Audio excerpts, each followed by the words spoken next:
నమస్కారం అండి. శ్రావణి కాజా ఛానల్కి స్వాగతం. ఈరోజు మెంతి పలావ్ ఎలా తయారు చేయాలో చూద్దామండి. దానికోసం ఆయిల్ వేసుకొని చెక్క, లవంగం, జాపత్రి, యాలక్కాయి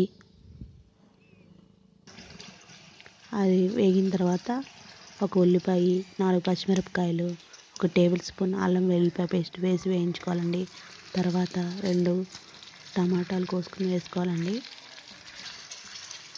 ఒక బంగాళాదుంపని కోసుకుని వేసుకోవాలి.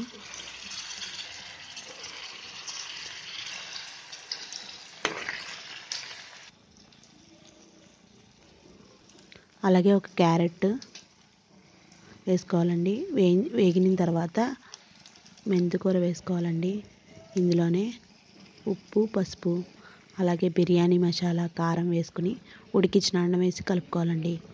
పైన కొత్తిమీర వేసుకుని సర్వ్ చేసుకోవాలి. అంతేనండి, మెంతికూర పలావ్ రెడీ. మీకు మా ఛానల్ నచ్చినట్టయితే లైక్ చేయండి, షేర్ చేయండి, సబ్స్క్రైబ్ చేయండి.